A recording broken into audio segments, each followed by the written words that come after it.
Welcome to Dave and Dharm Demystify, a FinTech Futures podcast, helping make sense of the world of FinTech and digital finance.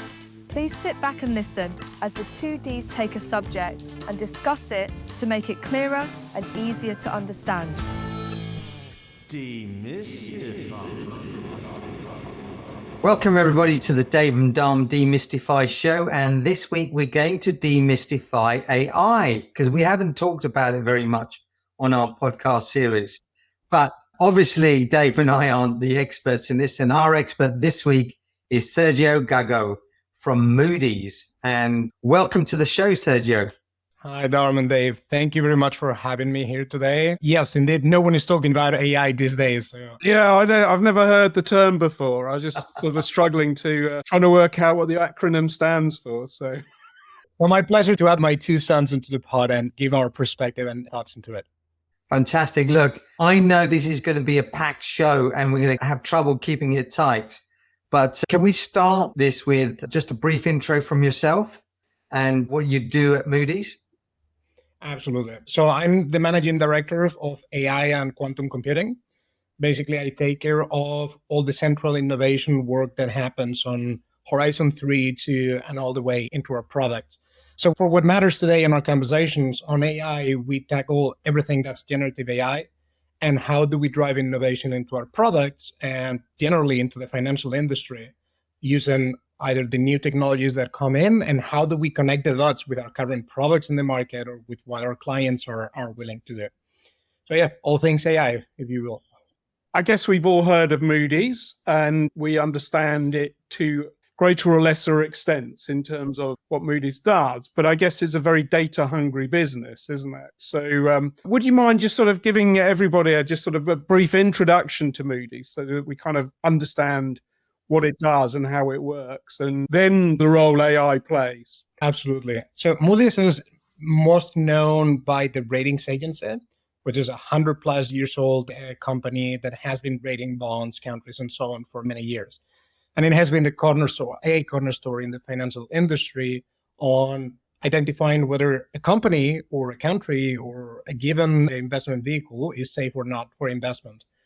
But in Moody's, there's also the Moody's analytics side of things, where we indeed play with data. And either from a quantitative perspective, from a predictive analytics perspective, we aim and work with the banking, in the insurance, and other segments on analyzing risk and identifying risk elements in a very holistic way. And as you were pointing out, it's a very data-hungry company. I would like to point it as the paradise of a data scientist. Because we effectively have data on pretty much everything.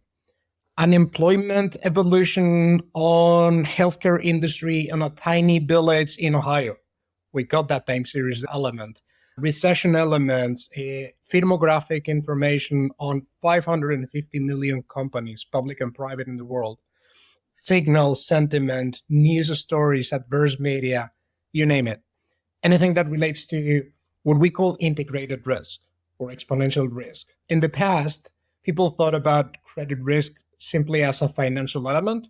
Are you going to default based on your cash flow and other financial metrics? But today, risk is much, much more complicated than that. It can be cybersecurity. It can be AI risk, right? We're going to talk about that. It can be supply chain. It can be natural disasters and weather and how that affects your production and so on. It can be geopolitical risk. So all those things play together and is what help us and our clients to analyze what's going to happen with the world and with our finance and with our investments in order to keep growing as we are growing. I'm kind of interested in the historical way that data was collected. And I mean, for Moody's, so I presume that you don't have people sending you CSV files or spreadsheets. You've got to go out there and get the data yourself, haven't you? And I guess you talk about machine learning. You must have been one of the early adopters, I'm guessing, in terms of things like machine learning to help sort this data out.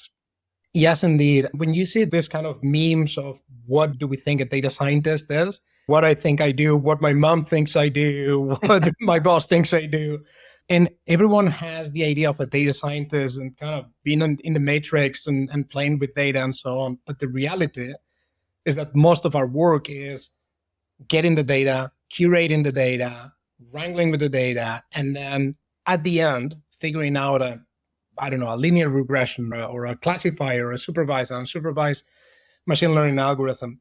So the biggest effort is collecting and curating the data so that you can extract signals out of it. And you pointed out very nicely, on our side, the main core of our business is how do we get the data? Of course, that has evolved greatly over the years. At the beginning, it was much more manual. It was about third-party licenses that we work with and putting all that in the same language, so to say. And then how do you relate those data sets? For example, let's say we're talking about a given company. Let's say Tesla, right? For just a random name. And you see an article in the news that could be positive or negative in sentiment.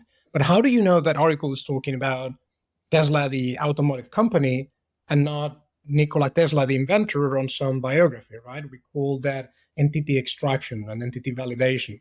And it's extremely, extremely difficult. Like 550 million companies in there. How many John's Fruit Shop out there in the world? I'm telling you, many, right? And moreover, you can talk about Apple, for example. But are you talking about Apple in Europe or Apple Cupertino in the US, and how that relates to the organizational structure, ownership, and so on? This is extremely relevant in today's geopolitical world. Like when there's a specific sanctions for a given country and limitations, how do you know who the owners are for a given company? And are you actually allowed legally to do business with that person or that country? Are they in a red list of some kind? Are there politically exposed people or something like that? So from a know your customer, KYC perspective, it's also very, very relevant. Fraud, money laundering, and so on. Sorry, just a quick question to interject. It's also about like the complexity of the relationships between like the companies in there, isn't it? Because typically somebody that's going to do something dodgy is going to bury a company inside another company, another holding company, which is a holding company for a different holding company. And, you know, they've got this web of kind of companies. Is part of what you do also untangling that web of the relationships between companies and then also the individuals in there? That's exactly right? I mean, that's extremely complex. For fiscal fraud, for example, anti-money laundering, but also terrorism and other type of bad actors, evil actors that are out there. Talking about the evolution of machine learning, knowledge graphs came in fashion several years ago because that was one of the tools that allowed companies to do all that. But quickly people realized that the biggest complexity thing was not the technology of the knowledge graph itself, by who's related to what in what type of relationship. This is the owner, this is a shareholder, this is the mother company of all of them. And then there is a proxy company in Ireland that has another one in Belarus, that has another one in Russia. The technology of the knowledge graph is not the difficulty, is filling it up, making sure that, for example, you read the story in the paper where, when the Panama Papers came out years ago, right? How do you take all that unstructured information and convert into a knowledge graph or any other type of data storage that's actionable? So that when a client of ours goes and says, can I do business with this company, which name is this one, it drills down all the way, financials, exclusion list, and so on. And it says, based on this information, what I know about you, and mixing Moody's data with our client's data, the answer is no, because of this or that. Now, you go and do whatever you want, but I'm helping you manage your risks. So in short, it's all about how do you connect the dots in the data? And those are the pillars that we think are fundamental to the next evolution of what everyone is talking about today of generative AI. If you have proper data curation, entity extraction and validation, if you have a good data governance layer, if you have a natural language process and semantics all applied all around, APIs that allow you to interconnect your data sets, you have your silos ready, but they're still silos.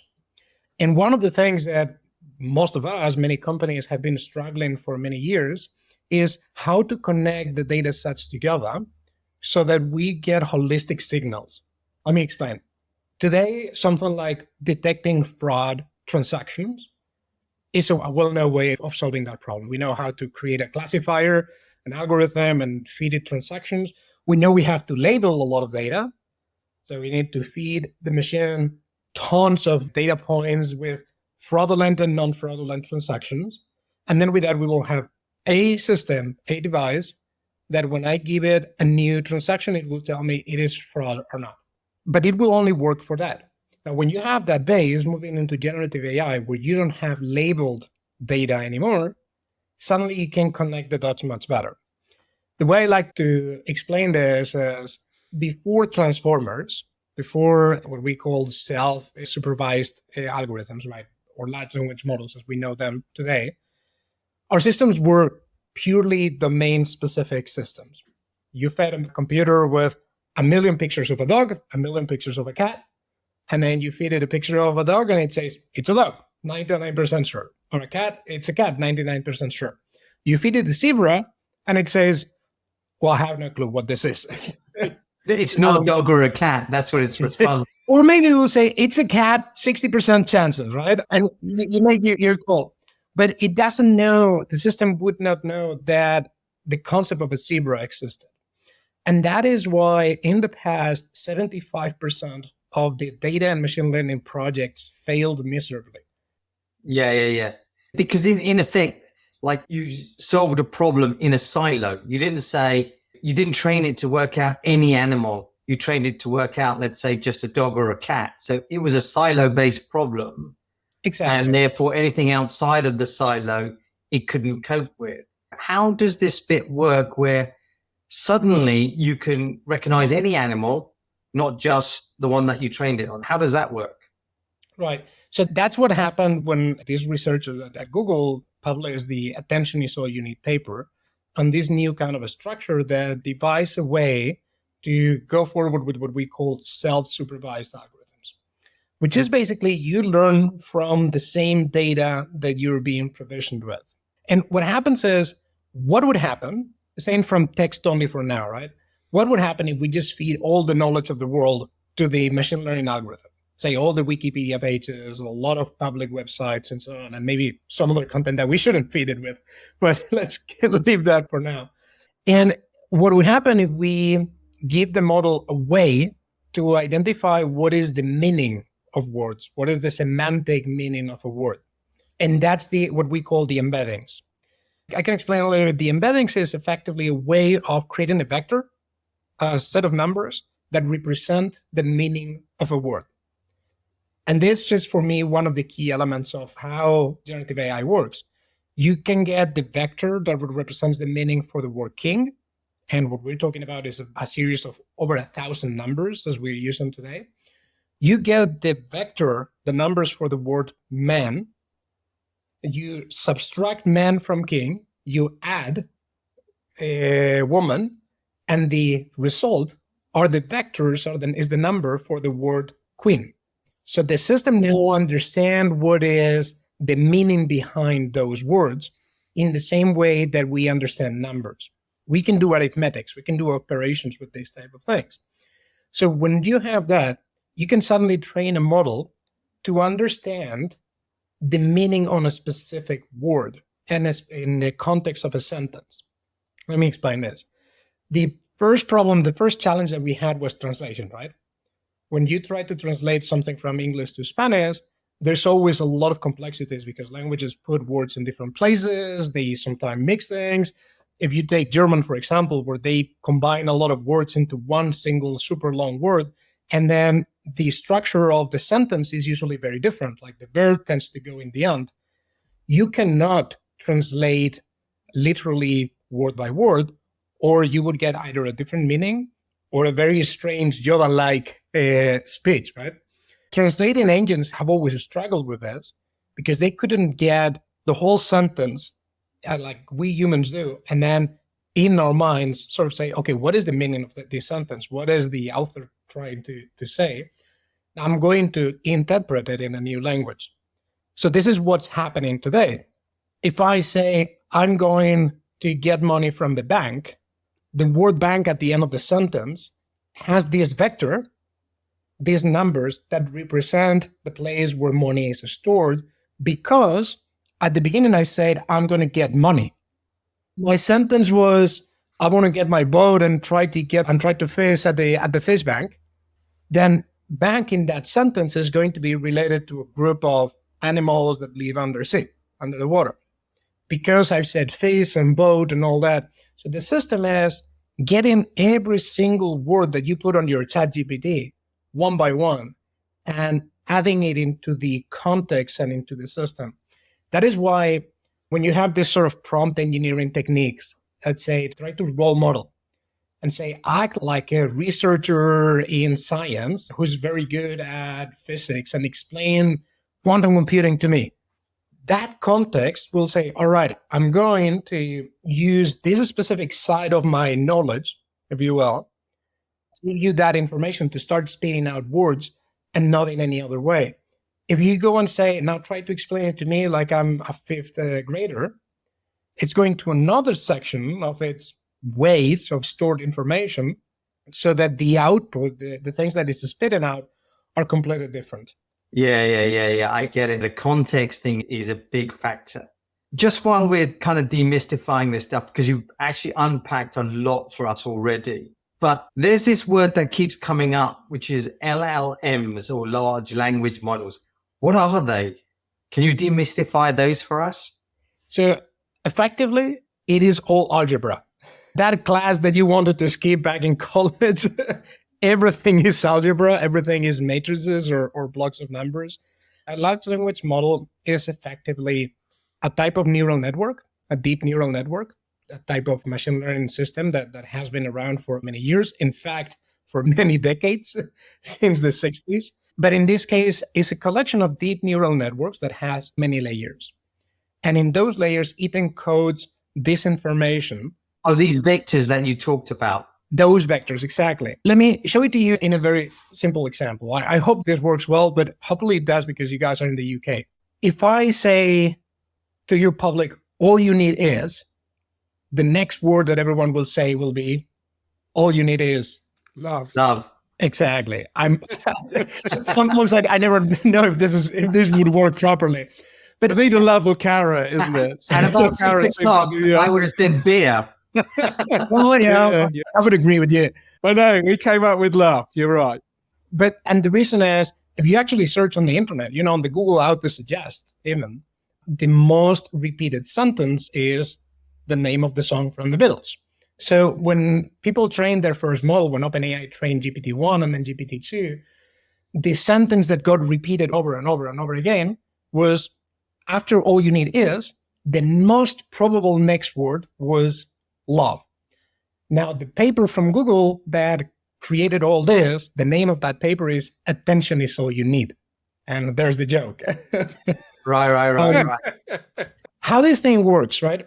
Effectively, the large language model is doing one thing only, which is trying to get the next word, almost like your smartphone auto spelling thing, autocorrect. What is going to be the most probable next word based on all the information that it has been trained on? So if you say all you need is, the system with some algebra will go into their weights, into their stored information and say, hey, 99% chances, the most probable next word is love. But then it could also be beer, it could also be wine, it could also be affection, it could also be a kid, depending on your context. If you happen to say, today, all you need is, maybe love is not the most probable answer because you're already changed in that context. So what you get is a sort of distribution of probabilities. You may have seen, and if you use ChatGPT or other models, that there are some strange words in there. One of them is called temperature. So this word temperature only means one thing. That is, if you want to add a little bit of randomness into that distribution, so even if the most probable next word is love is 99% chances, when you increase the temperature, maybe sometimes the next word will be beer. If that makes sense. Yeah. So, for example, when I take my dog for a walk, sometimes we stop for a beer, and there's always a picture on Insta of like my dog and a pint of Guinness.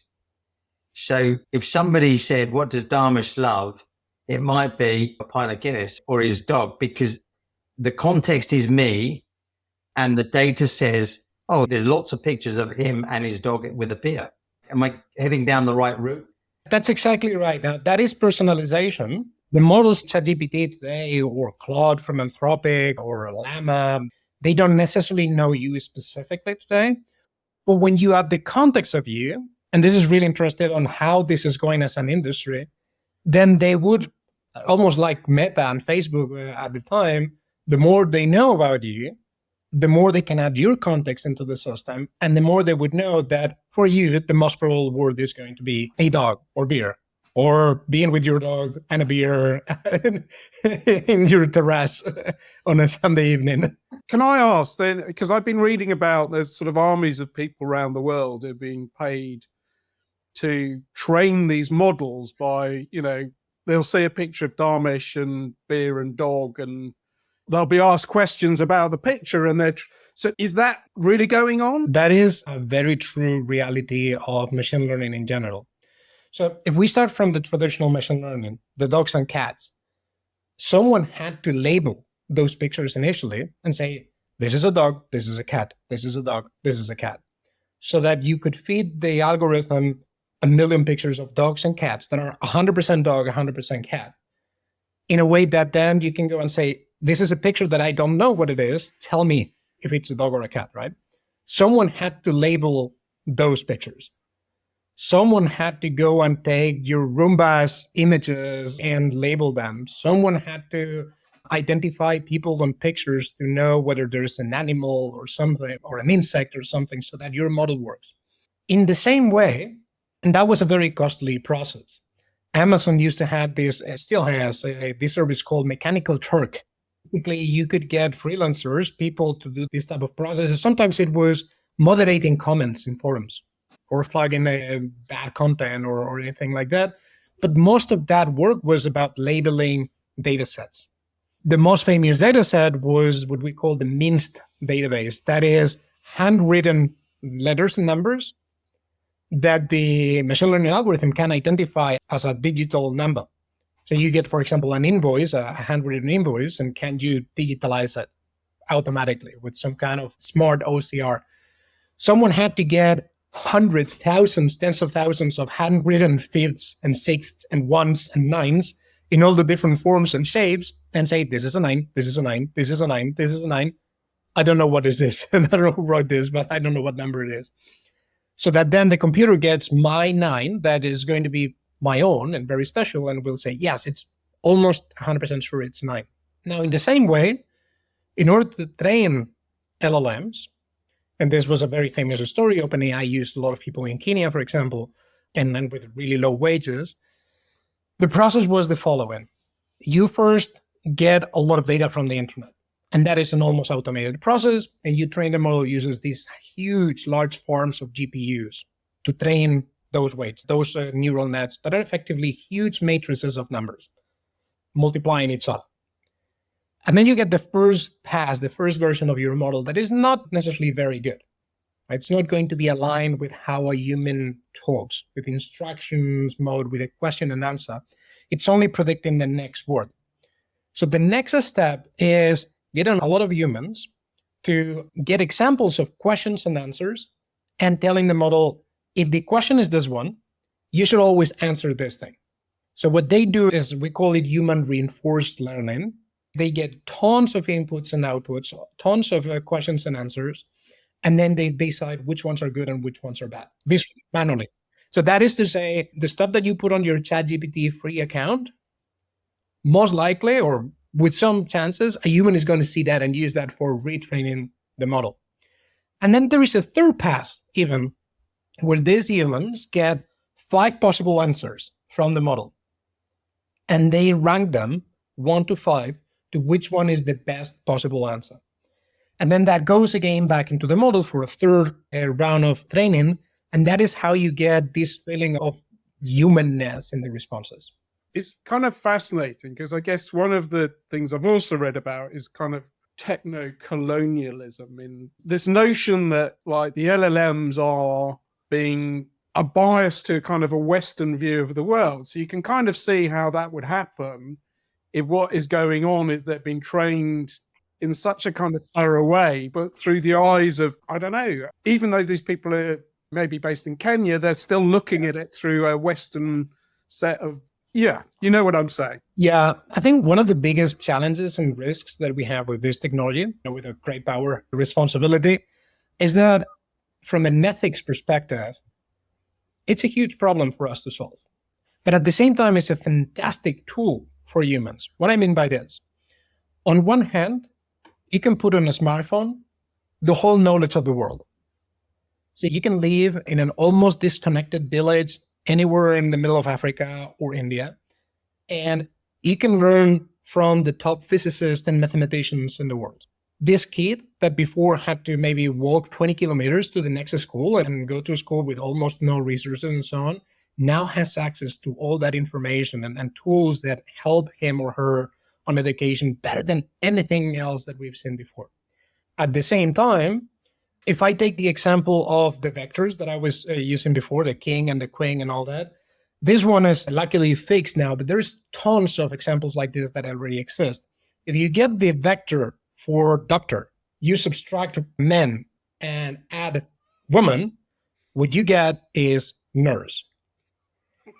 Right. Again, this luckily is one example that has been fixed, but there are a lot of examples where biases, and biases are nothing but a representation to the exponent of our own human biases, whether it's racism, misogynism, and stuff like that. It represents possibly the worst of us in some cases.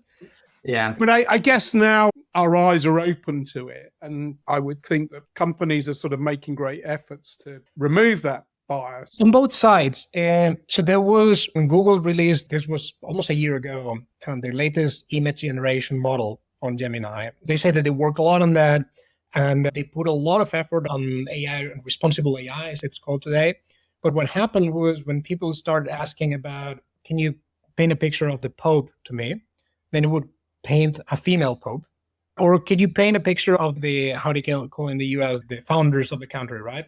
And they would paint them as Native Americans instead of George Washington. And Right.